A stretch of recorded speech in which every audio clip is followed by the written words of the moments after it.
오늘 본문의 배경은 바울이 1차 선교 여행을 떠났을 때 비시디아 안디옥의 회당에서 안식일에 전한 말씀입니다. 이렇게 그들에게 안식일 말씀을 전하고 오늘 두 구절은 이 말씀을 전한 이 말씀의 핵심 구절과도 같은 것이지요.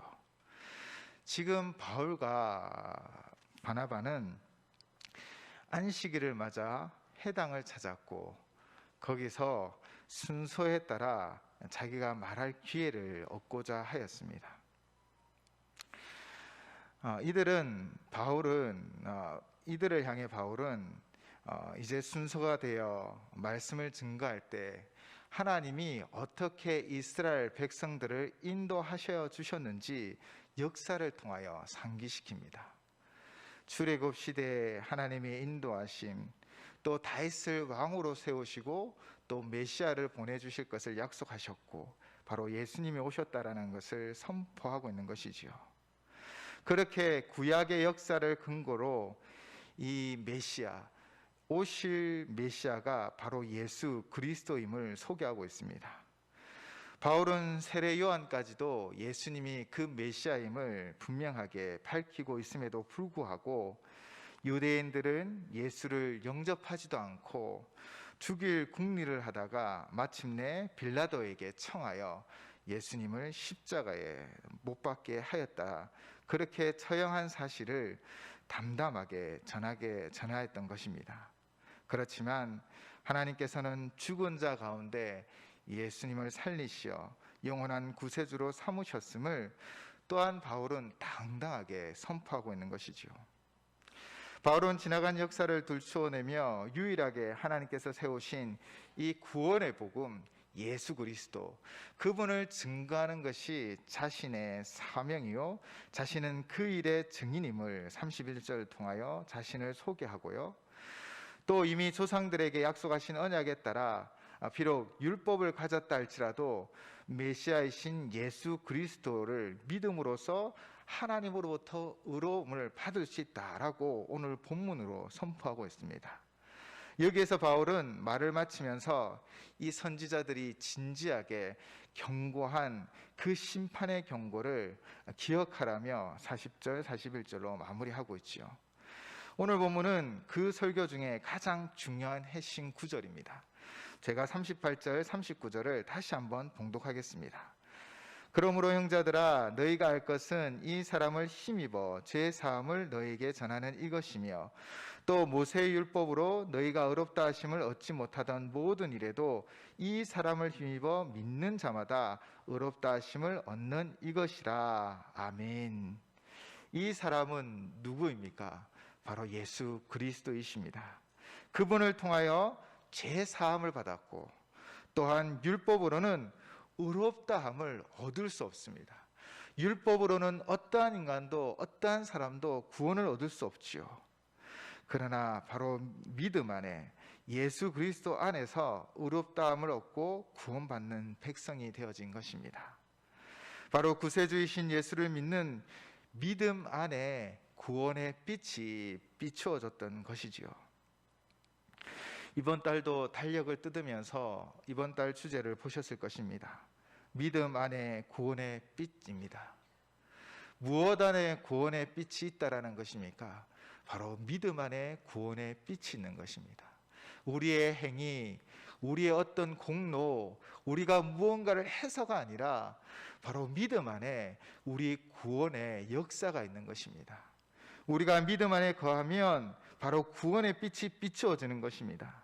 그것은 우리를 영혼으로 인도하여 주시는 빛이기도 하지만, 그러나 우리의 매일매일 삶 가운데 믿음 안에 있으면 바로 그 구원의 빛으로 인도함 받는 삶을 살 것이라는 선포인 것이지요.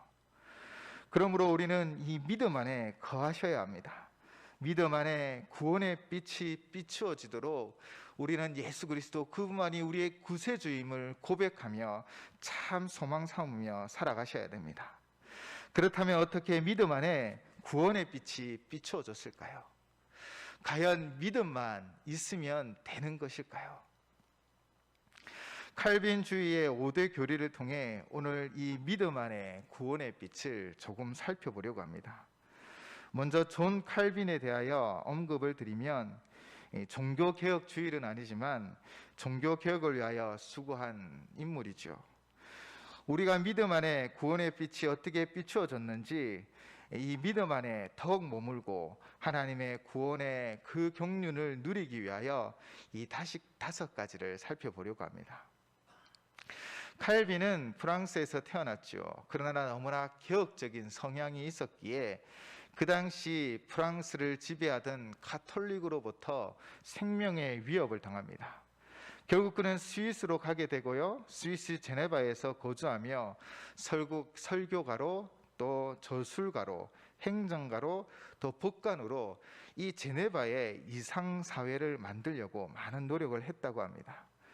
또 그는 장로교를 정립한 사람으로 알고 있죠. 칼빈은 교리적으로 여러 가지 것들을 잘 정리하여 교회 조직을 새롭게 하고 그와 함께 사회 조직도 체계화했습니다.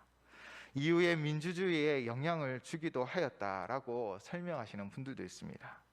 그는 26살 때 유명한 기독교 강요라는 아주 두꺼운 책을 쓰기도 하였습니다. 그의 사상의 가장 중심적 사상은 바로 하나님의 절대 주권인 것이죠. 주권이 하나님께 있는 것입니다. 이후에 칼빈이 이제 그 생을 다하고 이 칼빈은 따르는 자들이 있었는데 그들을 칼빈주의자들이라죠. 1600년대쯤에 알미니안주의자들이 거짓을 가지고 나와 이 칼빈에 대하여 도전하였던 것입니다. 이에 대하여 이 칼빈의 그 사상을 따르고 그 신앙을 이어받은 이들이 1618년 11월 13일부터 1619년 5월 9일까지 도르트 종교 회의를 통해 오늘 제가 자막에 띄워져 있는 이 5가지 5대 교리를 정립한 것입니다. 먼저 간략하게 이 5대 교리를 알려드리면요, 첫 번째는 전적인 타락입니다. 인간은 스스로 구원에 이룰 수 없을 정도로 완전히 타락해 버렸다라는 이론이죠. 두 번째 교리는 무조건적 선택입니다. 우리는 완전히 타락하여졌기 때문에 하나님 없이는 구원을 받을 수 없고 인간이 어떠한 선을 행하여도 구원받을 수 없기 때문에 인간이 아니라 바로 하나님께서 우리의 조건과 우리의 상황과 우리의 능력, 우리를 바라본 것이 아니라 그분의 그 무조건적인 선택을 통하여 우리를 선택하셨다라는 것이죠. 세 번째는 제한 속죄입니다. 모든 인류를 다 선택한 것이 아니라 바로 하나님께서 기뻐하시는 자를 주권적으로 선택하여 속죄하셨다라는 것입니다. 네 번째는 불가항력적 은혜라고 합니다. 이런 속죄의 은혜를 하나님께서 주시고자 하는 자는 아무리 거부하려고 할지라도 결국 복음을 받게 되어지는 것입니다. 하나님이 하시고자 하는 이 구원을 주시고자 하는 자는 믿고 따르게 된다라는 것이죠. 따르게 된다는 것이고요. 이제 다섯 번째는 성도의 견인입니다. 성도의 견인은 하나님께서 구원을 주고자 하는 자는 하나님께서 견인하여 주신다라는 거지요. 언제까지요? 그의 영혼을 영원히 견인하며 인도하여 주시는 것입니다. 우리 육체가 새로운 몸으로 부활하여 영화의 단계 천국에 이르는 그날까지 또 그곳에서도 영원히 주님과 또 하나님과 함께 하여진다라는 것이죠. 이 다섯 가지 교리를 정립함으로 바로 우리의 신앙의 본바탕이 무엇인지를 말해주고 있는 것입니다. 믿는다는 것이 무엇이고 믿음 안에 구원의 빛이 무엇인지를 이야기해 주고 계신 것이지요. 좀 더 자세히 살펴보면 첫 번째는 전적 타락이라고 말씀드렸습니다. 모든 인간은 타락해서 더 이상 스스로를 구원할 수가 없습니다. 선을 행하여서 구원을 얻을 자가 아무도 없다는 것이지요. 전적인 타락, 어느 한 부분만 타락한 것이 아니라 인류는 모두가 다 원죄로 말미암아 온전한 타락, 완전한 타락의 존재가 되어져 버렸습니다. 우리 인간에게 구원을 이룰 수 있는 어떠한 것도 없기 때문에 어떤 이는 이렇게 설명을 합니다. 깊은 함정에 빠졌는데 그 함정은 결코 스스로 올라올 수 없는 함정이라는 것입니다. 그렇다면 그 함정에서 어떻게 올라올 수 있습니까? 그 방법은 단 하나지요. 바로 하나님이 그를 건져주시는 것입니다. 누군가 그 구덩이에서 그를 건져줘야 하고 하나님이 전적으로 타락한 우리를 그렇게 건져주신다는 것이죠. 아담이 죄를 범한 때에 하나님과의 관계가 끊어졌고 그의 후손인 우리는 그 원죄로 말미암아 우리의 형상이 깨어지고 부서지고 전적인 타락의 길로 가게 되어진 것입니다. 그래서 우리는 스스로를 구원할 수가 없습니다. 하나님만이 우리를 구원하실 수 있는 것이지요. 우리는 스스로가 어떤 조금이라도 이 선을 향하여 구원을 받을 수 있는 능력이 조금 더 없음을 기억하셔야 합니다. 예레미야서 17장 9절 말씀입니다. 예레미야서 17장 9절 말씀입니다. 만물보다 거짓되고 심히 부패한 것은 마음이라 누가 능히 이를 알리오마는. 예레미야는 이렇게 우리를 소개하고 있습니다. 만물보다 거짓되고 심히 부패한 것이 우리의 마음이라고 합니다. 마음, 우리의 중심인 것이죠. 우리가 부패하고 전적으로 타락되어져서 우리는 하나님이 기뻐하시는 길로 갈 수 없는 존재인 것입니다. 그래서 스스로 구원받을 수 없는 존재이지요. 그래서 로마서 3장 23절은 이렇게 선포하고 있습니다. 모든 사람이 죄를 범하였음에 하나님의 영광에 이르지 못하더니. 아멘. 모든 사람이 죄를 범하였음에 하나님의 영광에 이르지 못하더니 라고 분명히 말씀하고 있습니다. 모든 사람입니다. 이 모든 사람에 우리 자신은 빠져 있는 것일까요? 아니요. 우리의 연약함을 고백하고 우리가 예수 그리스도를 믿지 않는 그 전에 우리는 구원받지 못하는 전적으로 타락한 존재였다는 것을 고백할 수밖에 없습니다.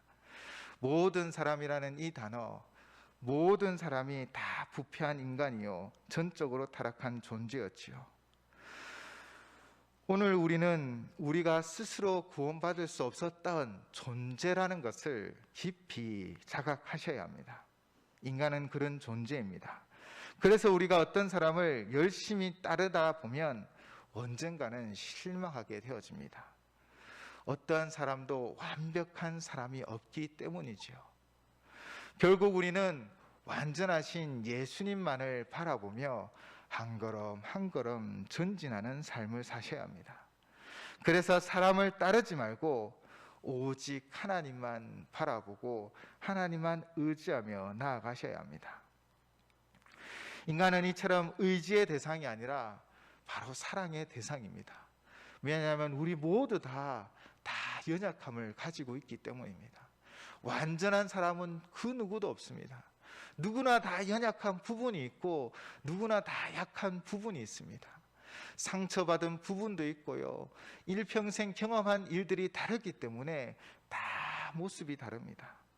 완전하지 않는 사람을 의지하기보다 전적으로 타락한 우리를 구원하여 주신 하나님께 소망을 들고 나아가시기를 바랍니다. 두 번째는 무조건적인 선택입니다. 구원이 우리 인간에게 일어날 수 없었기 때문에 구원은 오직 하나님께서 우리에게 주시는 것이지요. 하나님께서는 우리를 구원하셔서 또 우리를 선택함에 있어서 그 기쁘신 뜻대로 선택하여 주셨습니다. 우리의 조건을 보지 않는다라는 것입니다. 키가 180 이상이 돼야 된다. IQ 지능이 이만해야 된다. 이 정도 외모를 가져야 된다. 그런 이유와 조건이 전혀 없다라는 것입니다. 또한 전적으로 타락한 백성이 어느 정도 이런 일들을 감당해야 된다라는 그의 행위도 조차로 보지 않는 것입니다. 이것이 얼마나 감사한 일입니까? 만약 이런 무조건적인 선택이 없었다면 저는 어떻게 되었을까요? 또 우리는 어떻게 되었을까요? 그러므로 우리는 이 무조건적인 선택에 감사하시길 바랍니다. 로마서 9장 10절에서 12절 말씀입니다. 로마서 9장 10절에서 12절 말씀입니다. 그뿐 아니라 또한 리브가가 우리 조상 이삭 한 사람으로 말미암아 임신하였는데 그 자식들이 아직 나지도 아니하고 무슨 선이나 악을 행하지 아니한 때에 택하심을 따라 되는 하나님의 뜻이 행위로 말미암지 않고 오직 부르시는 이로 말미암아 서게 하려 하사 리브가에게 이르시되 큰 자가 어린 자를 섬기리라 하셨나니. 아멘. 11절을 한번 유심히 보십시오. 아직 나지도 아니하였고 무슨 선이나 악을 행하지도 아니하였는데 하나님의 기쁘신 뜻대로 선택했다라는 것입니다. 이곳에 앉아 있는 우리 모든 성도님들 향한 하나님의 선택이십니다. 여러분을 향하여 하나님은 창세 전부터 오늘 이 시간 이 예배를 위하여 준비하셨고 선택하셨고 부르셨고 이곳에 있게 하신 것이죠. 여러분이 가지고 있는 조건이 아닙니다. 그냥 하나님의 기쁘신 뜻대로 우리를 부르신 것이죠. 그런데 우리가 진정 하나님 앞에 이 무조건적인 선택에 감사하기 위해서는 먼저 우리가 어떤 상황인지 어떤 상태인지를 아셔야 합니다. 로마서 5장 6절에서 8절 말씀입니다. 우리가 아직 연약할 때에 기약대로 그리스도께서 경건하지 않은 자를 위하여 죽으셨도다. 의인을 위하여 죽는 자가 쉽지 않고 선인을 위하여 용감히 죽는 자가 혹 있거니와 우리가 아직 죄인 되었을 때에 그리스도께서 우리를 위하여 죽으심으로 하나님께서 우리에 대한 자기의 사랑을 확증하셨느니라. 아멘. 6절과 8절은 예수 그리스도가 그분의 십자가를 지시고 그분이 그 모진 고통을 당할 때 누구를 위한 십자가의 사건인지를 보여주고 있습니다. 6절에서 무엇이라 말합니까? 우리가 연약할 때입니다. 또 8절에서 무엇을 말씀하십니까? 우리가 죄인일 때입니다. 예수님은 완전한 자를 위하여 그 십자가를 지신 것이 아닙니다. 예수님은 뛰어난 사람을 위해 그 십자가를 지신 것이 아닙니다.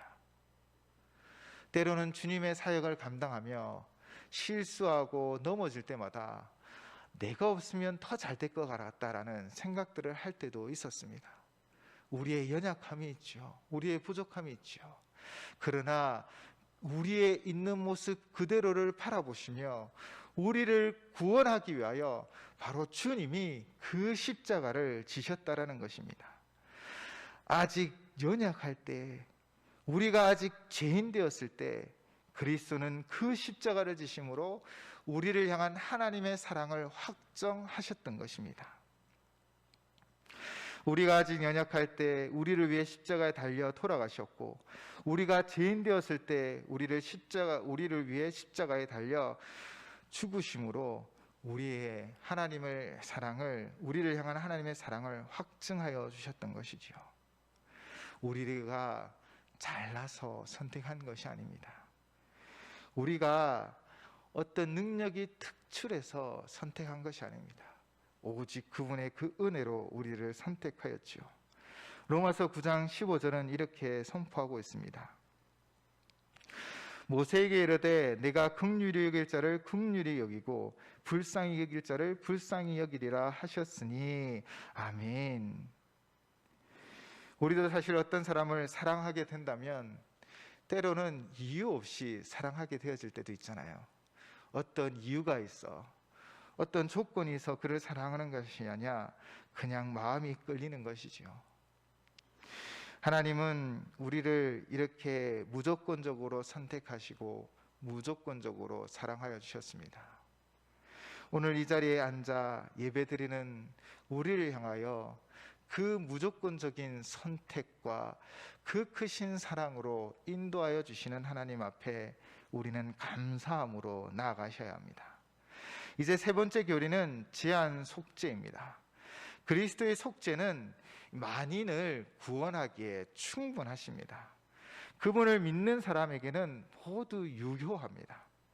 그러나 믿으면 구원을 받음으로 속죄의 가치나 충죽성에는 이 제한이 없습니다. 그러나 예수님이 이루신 속죄의 충만한 효력은 특정 사람에게 제한된다는 것이죠. 저 구원하는 효력은 하나님의 사람들을 위해 준비되어진 것입니다. 무조건적인 선택을 받고 하나님 앞에 부름받아 주님을 믿는 믿음의 백성들을 위하여 온전한 속죄가 이루어지는 것이지요. 요한복음 3장 16절에서 18절 말씀입니다. 요한복음 3장 16절에서 18절 말씀입니다. 하나님이 세상을 이처럼 사랑하사 독생자를 주셨으니 이는 그를 믿는 자마다 멸망하지 않고 영생을 얻게 하려 하심이라. 하나님이 그 아들을 세상에 보내신 것은 세상을 심판하려 하심이 아니요 그로 말미암아 세상이 구원을 받게 하려 하심이라. 그를 믿는 자는 심판을 받지 아니할 것이요 믿지 아니하는 자는 하나님의 독생자 이름을 믿지 아니하므로 벌써 심판을 받은 것이니라. 아멘. 3장 16절은 우리가 너무나 잘 알고 있는 구절입니다. 하나님이 세상을 이처럼 사랑하사 독생자를 주셨으니 이는 그를 믿는 자마다 멸망치 않고 영생을 얻게 하려 하심이라. 하나님이 세상을 사랑하셨습니다. 모든 존재를, 모든 만물을 다 사랑하셔서 독생자를 주셨지요. 그렇게 그 구원의 길을 열어놓으신 것입니다. 그래서 18절을 보시면 그를 믿는 자는 심판을 받지 아니할 것이요 믿지 아니하는 자는 하나님의 독생자 이름을 믿지 아니하므로 벌써 심판을 받은 것이다 라고 분명히 선포하고 있습니다. 그런데 안타깝게도 교회 안에서도 마찬가지입니다. 우리가 전도를 받고 복음을 받아들이고 교회에 나와 예배드리고 교회의 많은 행사에 참여하고 공동체를 이루어 이 공동체 안에 살아가지만 그러나 놀랍게도 예수님을 믿는 믿음이 없다면 속죄의 충만한 효력이 나타나지 않는다라는 것입니다. 여러분, 예수님을 믿으십니까? 예수님이 그 십자가에서 우리의 온전한 죄를 위하여 죽으시고 부활하심을 분명히 믿으십니까? 예수님만이 나의 구세주임을 믿으며 살고 계십니까? 이 자리에 그냥 시간이 되었기 때문에 나온 것이 아니라 우리를 구원하신 주님, 우리를 선택하시고 우리를 한 주간 인도하신 하나님 앞에 진정한 감사함으로 나오셨습니까? 우리는 마당 땅 뜰만을 받는 존재가 되었으면 아니 됩니다. 우리를 향하여 베풀어 놓으신 이 구원의 경륜, 이 속죄의 은혜에 우리도 참여하셔야 합니다. 오직 예수 그리스도, 그분이 나의 구세주임을 고백하며 내 삶을, 내 뜻을, 내 모든 것을 다해 그분을 섬기겠다라고 결심하며 늘 예배 자리에 나와 예배드리는 모습을, 예배드리는 성도가 되어야 하는 것입니다. 우리는 오직 예수 그리스도의 보혈을 의지하여 은혜의 보좌 앞에 담대히 나아갈 수 있습니다. 우리의 의지, 우리의 행위, 우리의 삶의 모습이 아니라 바로 예수 그리스도의 그분의 구속의 은혜입니다. 속죄의 은혜인 것입니다. 그분이 속죄의 제물이 되어주셔서 우리의 모든 죄를 다 해결하여 주셨습니다. 오늘도 이 믿음으로 주님 앞에 나와 예배드리시길 바랍니다. 그래서 제한 속죄, 우리를 향한 그 속죄의 은혜를 누리시기를 바랍니다. 네 번째는 불가항력적 은혜라고 합니다. 모든 타락한 인간은 날마다 하나님께 저항을 하죠. 그러나 아무리 자격 없는 반항자라고 할지라도 하나님이 그를 값없이 구원하기로 택하였다면 때가 되고 그때 그 구원의 은혜가 그의 저항을 눌러버리고 한거할 수 없는 은혜로 그를 붙잡아 구원하여 주신다라는 것입니다. 바로 불가항력적인 은혜인 것입니다. 우리의 부르심을 두 가지로 구분하기도 하십니다. 어느 목사님이 이렇게 설명을 하시더라고요. 외적인 부르심과 내적 부르심이라는 것입니다. 외적 부르심은 우리의 귀로 우리도 누군가에게 복음을 들었지요. 그렇게 교회 나와 복음을 듣는 것입니다. 우리가 그 길을 들어 정보를 얻고 예수 그리스도가 누구인지를 알게 되어지죠. 그러나 그렇게 정보를 듣고 정보를 가지고 있지만 그러나 끝까지 예수 그리스도를 믿지 않는 자들이 있다는 것입니다. 그런데 내적 부르심은 무엇일까요? 어떤 사람은 성령님이 그 속에 들어와 내적으로 그를 부르신다라는 것입니다. 이 내적 부르심 안에 진정 예수를 믿게 되어지는 것입니다. 외적 부르심은요, 그 이야기를 듣고 교회 예배에 참여할 수도 있고 참여하지 않을 수도 있습니다. 또 그것을 믿을 수도 있고 믿지 않는 그런 일들도 있는 것이죠. 그러나 우리 안에는 내적 부르심은 어떠합니까? 우리에게는 다 그 은혜가 있을 것입니다. 우리 안에 울려 퍼지는 그 예수 그리스도의 그 사랑의 그 감격이 때로는 우리의 두 눈에 눈물을 내어기도 하는 것이지요. 고린도전서 1장 23절 24절 말씀입니다. 우리는 십자가에 못 박힌 그리스도를 전하니 유대인에게는 꺼리끼는 것이요 이방인에게는 미련한 것이로되 오직 부르심을 받은 자들에게는 유대인이나 헬라인이나 그리스도는 하나님의 능력이요 하나님의 지혜니라. 아멘. 십자가에 못 박힌 그리스도를 전하였습니다. 유대인들에게는 꺼리는 것이고 이방인들에게는 미련해 보이는 것입니다.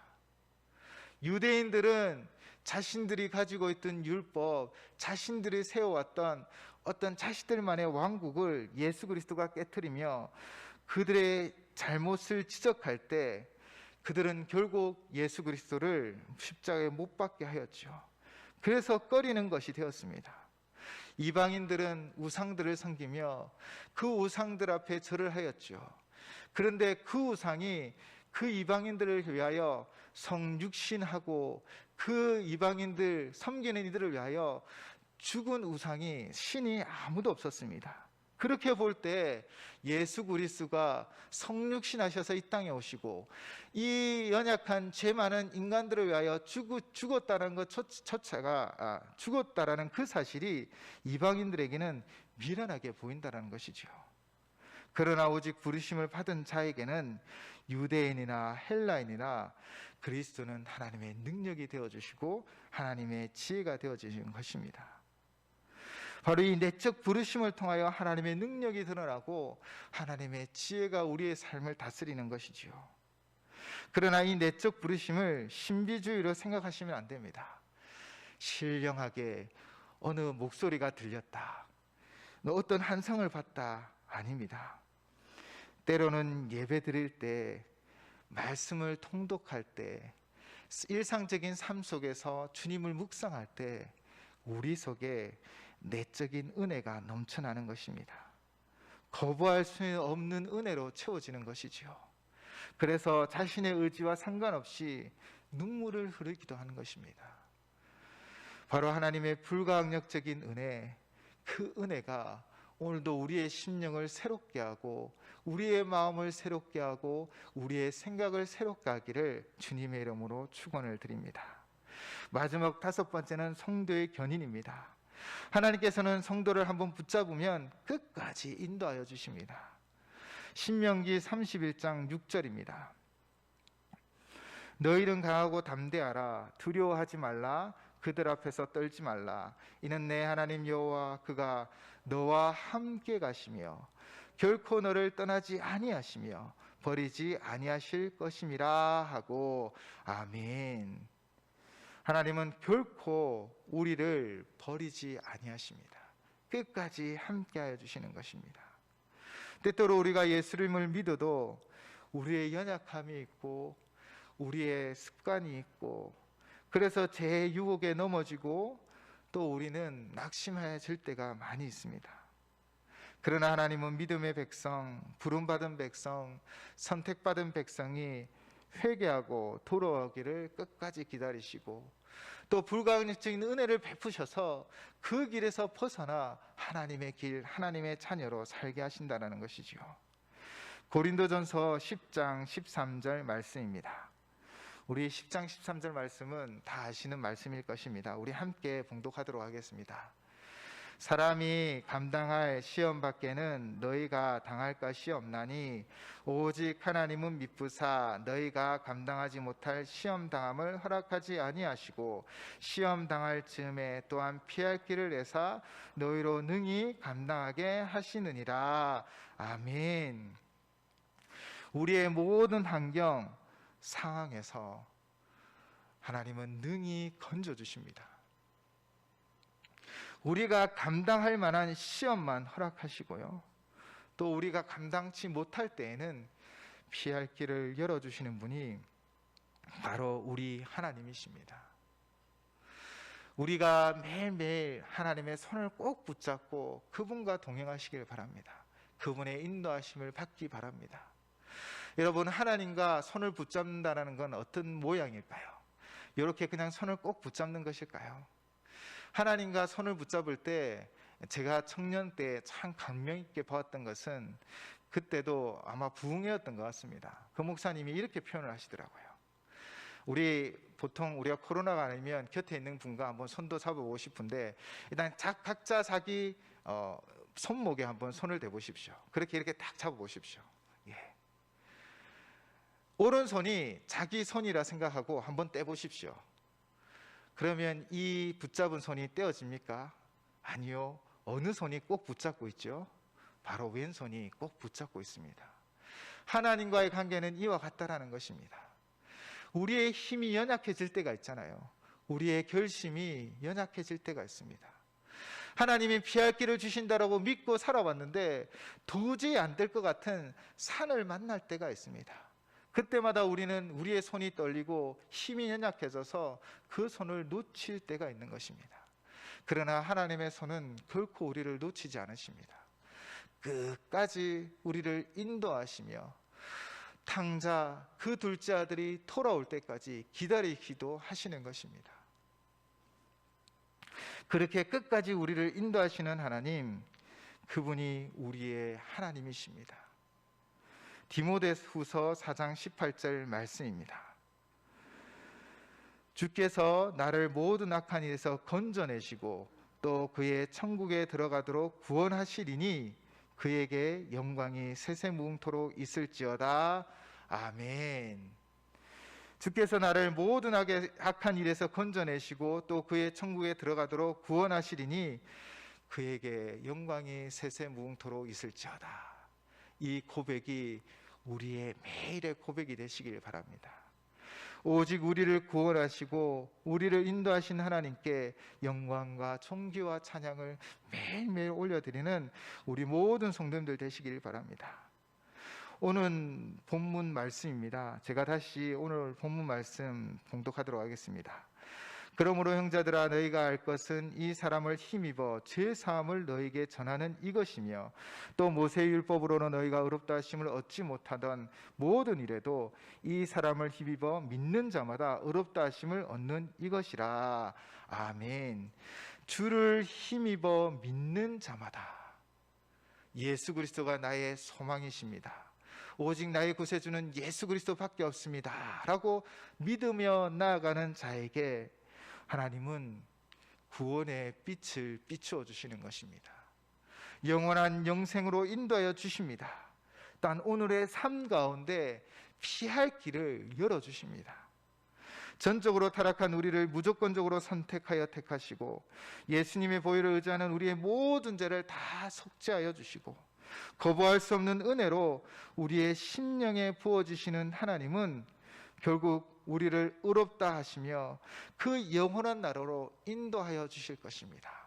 오늘도 그 인도하심, 그 믿음 안에 구원의 빛으로 인도함 받는 우리 모든 성도님들 되시기를 주님의 이름으로 축원을 드립니다. 함께 기도하시겠습니다.